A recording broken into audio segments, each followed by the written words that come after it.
Good morning all of you. आज की class में आपका स्वागत है।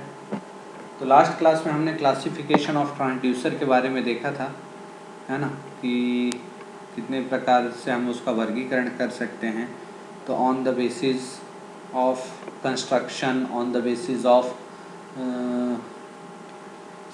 सिग्नल आउटपुट के आधार पर, ठीक है। साथ ही साथ active and passive transducer, inverse and non inverse transducer, analog and digital transducer, ठीक है। तो ये सारी जो थी क्लासिफिकेशन ऑफ ट्रांसड्यूसर थी। आज की क्लास में हम ये देखेंगे कि सेंसर क्या होता है और वो कैसे ट्रांसड्यूसर से अलग होता है, ठीक है। तो आज का टॉपिक हम चालू करते हैं, सेंसर और ट्रांसड्यूसर्स परिभाषाएं। तो सेंसर और ट्रांसड्यूसर शब्द का उपयोग माप प्रणालियों के साथ व्यापक रूप से किया जाता है। सेंसर से जैसे आप लोग सभी वाकिफ़ हो, सेंसर आपके डेली रूटीन लाइफ में आप देखते हो। सेंस करना मतलब कुछ चीज़ों को जानने की कोशिश करना, उसको सेंस कर लेना, समझ जाना उसके बारे में। तो यहाँ पे सेंसर एक ऐसा तत्व है जो मापी जा रही मात्रा से संबंधित संकेतों का उत्पादन करता है। इंस्ट्रूमेंट सोसाइटी ऑफ अमेरिका के अनुसार एक सेंसर एक उपकरण है जो एक निर्दिष्ट मात्रा के जवाब में प्रयोग करने योग्य आउटपुट प्रदान करता है, जिसे मापा जाता है। सेंसर शब्द मूल अर्थ से लिया गया है देखने के लिए, ठीक है। मतलब अमेरिका जो है, इंस्ट्रूमेंट सोसाइटी ऑफ अमेरिका, उनके अनुसार सेंसर जो है एक उपकरण होता है जो एक स्पेसिफाइड क्वांटिटी के जवाब में प्रयोग करने योग्य आउटपुट प्रदान करता है, जिसे मापा जाता है, ठीक है। तो सेंसर को सिंपली यदि हम कहें तो ये देखने के लिए कहते हैं। तो सरल शब्दों में एक सेंसर एक उपकरण है जो एक भौतिक उत्तेजना में परिवर्तन और घटनाओं का पता लगाता है और एक समान आउटपुट सिग्नल प्रदान करता है, जिसे मापा या रिकॉर्ड किया जा सकता है। यहाँ आउटपुट सिग्नल किसी भी औसत दर्जे का संकेत हो सकता है और आमतौर पर एक विद्युत मात्रा होता है, ठीक। तो सेंसर वे डिवाइस होते हैं जो एक सिस्टम में इनपुट फंक्शन करते हैं, क्योंकि वे एक मात्रा में परिवर्तन को समझ लेते हैं। तो एक सेंसर का सबसे अच्छा उदाहरण पारा थर्मामीटर होता है, ठीक है, जो आप लोग बुखार नापने के लिए यूज़ करते हो, सभी के घरों में पाया जाता है। तो यहाँ मापी जाने वाली मात्रा ऊष्मा या तापमान होती है। तरल पारा के विस्तार और संकुचन, मतलब उसके एक्सपांशन और कंप्रेस होता है ना। तो उसके विस्तार और संकुचन के आधार पर कैलिब्रेटेड ग्लास ट्यूब पर मापा तापमान एक पठनीय मूल्य में बदल जाता है। हम यहाँ जिस उदाहरण के बारे में बात कर रहे हैं वह हवाई जहाज़ों में ऑटो पायलट सिस्टम है। लगभग सभी नागरिक और सैन्य विमानों में स्वचालित उड़ान नियंत्रण प्रणाली या कभी कभी ऑटो पायलट कहा जाता है, ठीक है। यहाँ पे एक एग्जांपल से हम समझ रहे हैं, सेंसर को और क्लियर करने की कोशिश कर रहे हैं। तो जो सेंसर है उसको हम ऑटो पायलट की मदद से समझने की कोशिश कर रहे हैं। तो यहाँ पे जो सेंसर है वो पोजीशन, हाइट, स्पीड, टेम्परेचर इत्यादि के बारे में है। यहाँ पे आपको क्या दिख रहा है, 3 पार्ट दिख रहे हैं, 3 ब्लॉक्स दिख रहे हैं, ठीक है। ये 3 ब्लॉक्स जो हैं इनमें अगर आप देखोगे, ठीक है, ये 3 ब्लॉक्स, इन 3 ब्लॉक्स में आपको क्या दिख रहा है। पहले ब्लॉक में सेंसर है। ये सेंसर क्या बता रहा है, आपके पोजीशन, हाइट, स्पीड, टेम्परेचर, है ना, इसके बारे में। सेकंड ब्लॉक आपको कंप्यूटर को बता रहा है और तीसरा ब्लॉक जो है वो आउटपुट, मतलब इंजन, फ्लॉप्स, मोटर, विंग्स इत्यादि के बारे में बता रहा है, ठीक। तो यहाँ पर जो ऑटो पायलट है वो भी एक सेंसर होता है जो सेंस करता है चीज़ों को, एक ऑटो मोड में डाला जाता है और यदि उसमें कोई प्रॉब्लम आता है तो वो बीप करता है या आपको कुछ सिग्नल प्रोवाइड करता है। आजकल के जितने भी मॉडिफाइड फ़ोन्स हैं या जो गाड़ियाँ हैं उनमें सभी सेंसर लगे रहते हैं। आपके जो फ़ोन है उसमें भी आपको बहुत सारे सेंसर दिख जाएंगे, मैग्नेटिक सेंसर, प्रॉक्सिमिटी सेंसर, ठीक है, हाइब्रिड सेंसर, जो बहुत सारी चीज़ों को बताने के लिए करता है। नेक्स्ट जो टॉपिक है वो है एक्चुएटर। एक्चुएटर क्या होता है? तो एक्चुएटर ऐसे उपकरण हैं जो सेंसर के विपरीत काम करते हैं, ठीक है। एक्चुएटर जो होता है वो सेंसर के अपोजिट काम करता है। तो एक सेंसर एक भौतिक घटना को एक विद्युत संकेत में परिवर्तित करता है, जबकि एक एक्चुएटर विद्युत संकेत को एक भौतिक घटना में परिवर्तित करता है। मतलब जो एक्चुएटर होता है वो रेसिप्रोकल होता है आपका किसका? सेंसर का। जैसे सेंसर किसी फिजिकल मोमेंट को इलेक्ट्रिक सिग्नल में कन्वर्ट करता है, उसी प्रकार एक्चुएटर किसी इलेक्ट्रिक सिग्नल को किसी भी फिजिकल एक्टिविटी में चेंज करता है। जब सिस्टम के इनपुट पर सेंसर का उपयोग किया जाता है तो सिस्टम में आउटपुट फंक्शन करने के लिए एक्चुएटर का उपयोग किया जाता है, क्योंकि वे किसी बाहरी डिवाइस को नियंत्रित करते हैं, ठीक है। तो तीसरा जो चीज़ है वो है ट्रांसड्यूसर, जिसके बारे में मैंने आपको लास्ट क्लास में बताया था कि ट्रांसड्यूसर ऐसे उपकरण हैं जो ऊर्जा को एक रूप से दूसरे रूप में परिवर्तित करते हैं। आमतौर पर ऊर्जा एक संकेत के रूप में होती है। ट्रांसड्यूसर एक शब्द है जिससे सामूहिक रूप से सेंसर और एक्चुएटर दोनों के लिए उपयोग किया जाता है।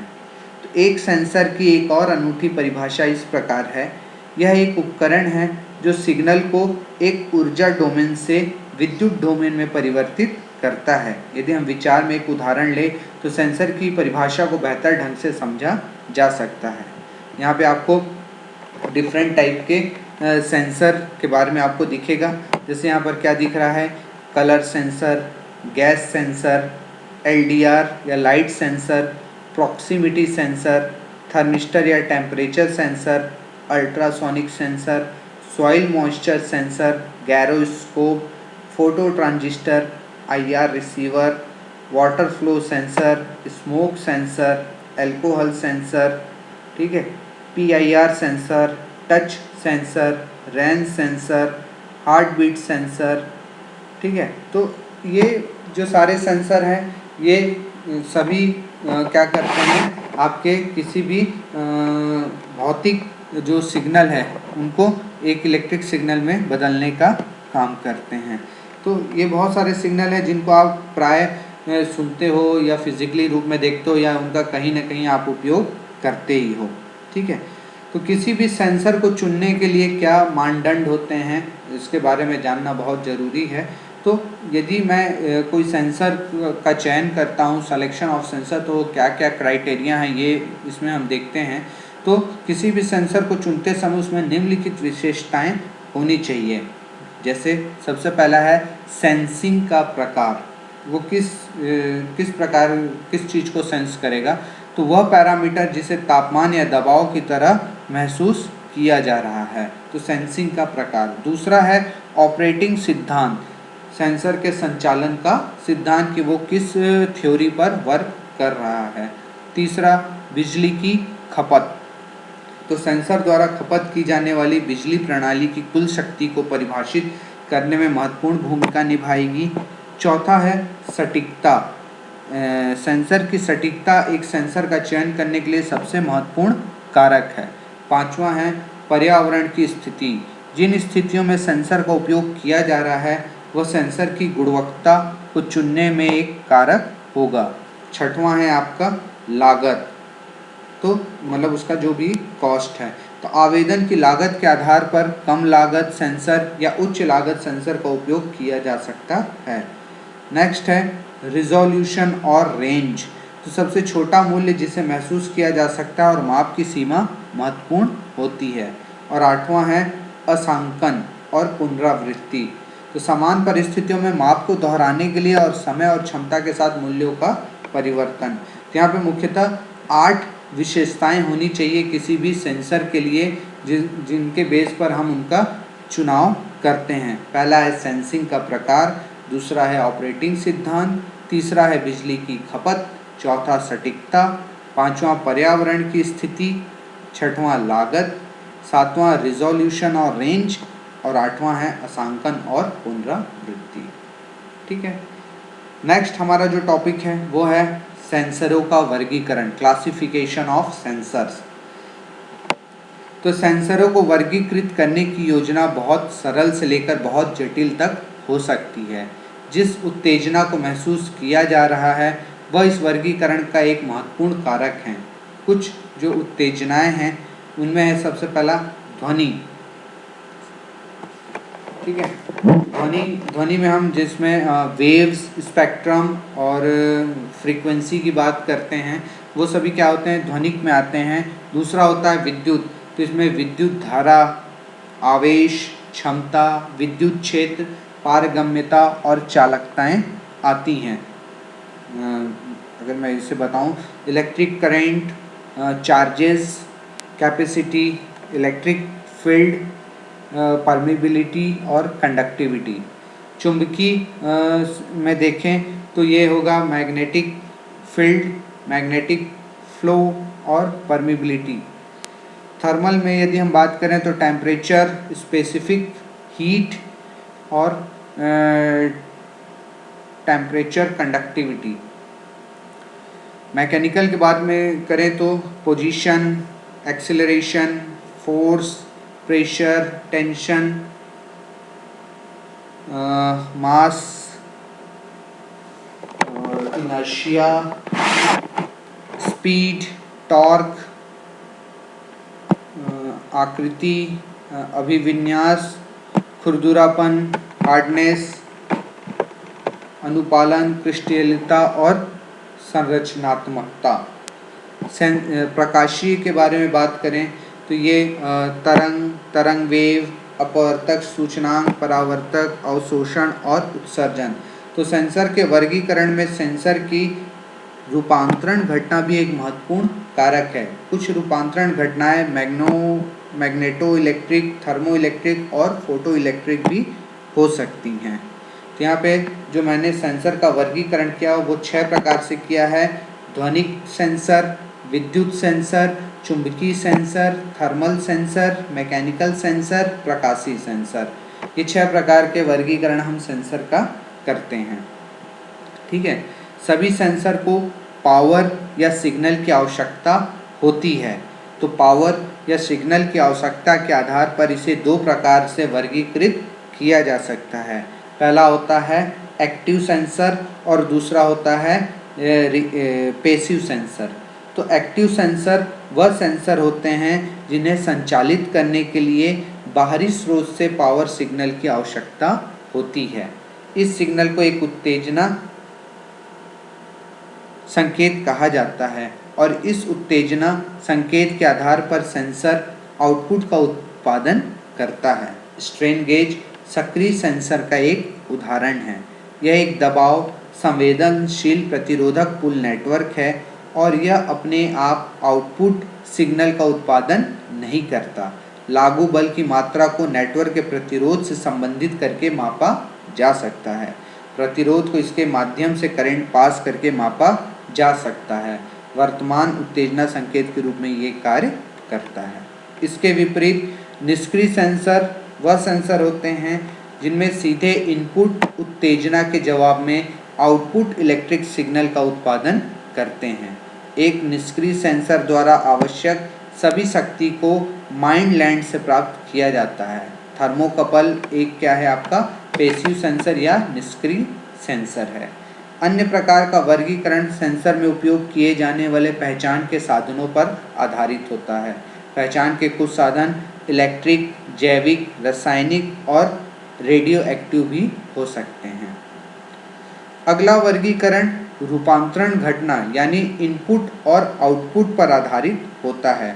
कुछ सामान्य रूपांतरण घटनाएं जैसे photo electric, thermo electric, electrochemical, electromagnetic, थर्मोपैटिक, ऑप्टिक इत्यादि। तो सेंसर का अंतिम वर्गीकरण एनालॉग और डिजिटल सेंसर है। एनालॉग सेंसर एक एनालॉग आउटपुट का उत्पादन करते हैं, अर्थात निरंतर आउटपुट सिग्नल प्रोवाइड करते हैं। ठीक है, आमतौर पर वोल्टेज, लेकिन कभी कभी अन्य मात्रा जैसे प्रतिरोध आदि की मात्रा के संबंध में मापा जाता है। डिजिटल सेंसर एनालॉग सेंसर के विपरीत असतत या डिजिटल डेटा के साथ काम करते हैं। डिजिटल सेंसर में डेटा जिसका उपयोग रूपांतरण और संचरण के लिए किया जाता है प्रकृति में डिजिटल होते हैं। ठीक, तो ये जो सारी चीज़ें मैंने आपको बताई, ये क्या है आपका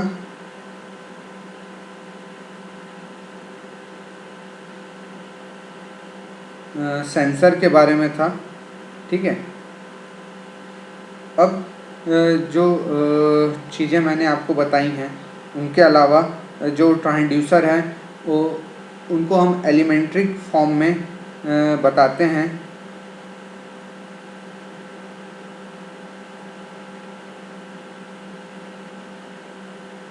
तो एलिमेंट्री फॉर्म में ये 3 प्रकार के होते हैं।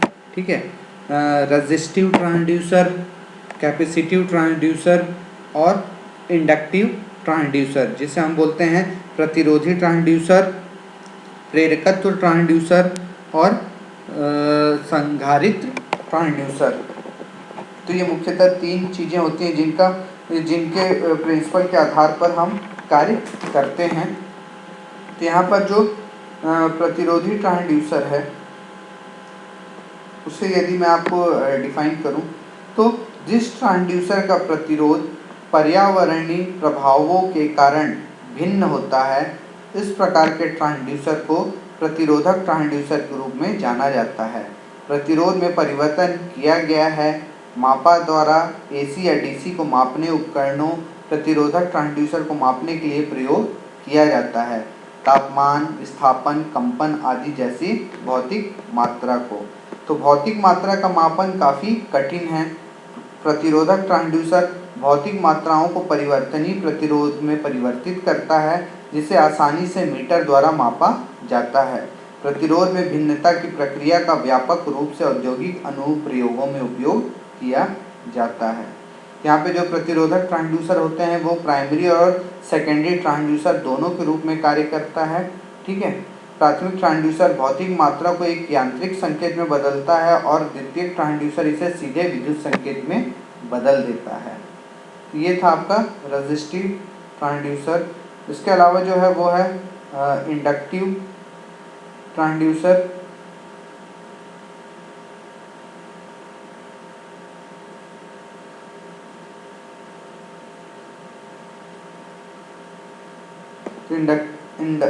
इंडक्टिव जो ट्रांसड्यूसर होता है वो आपका जो इंडक्टिव ट्रांसड्यूसर को हम आगमनात्मक ट्रांसड्यूसर भी कहते हैं। तो जो इंडक्टिव ट्रांसड्यूसर होता है वो उसमें मापी जाने वाली मात्रा अर्थात मापी जाने वाली मात्रा में किसी भी महत्वपूर्ण परिवर्तन के कारण अधिष्ठापन में परिवर्तन के सिद्धांत पर ये कार्य करते हैं। ठीक है, और जो तीसरा होता है वो है आपका कैपेसिटिव ट्रांसड्यूसर। तो यहाँ पे जो कैपेसिटिव ट्रांसड्यूसर होता है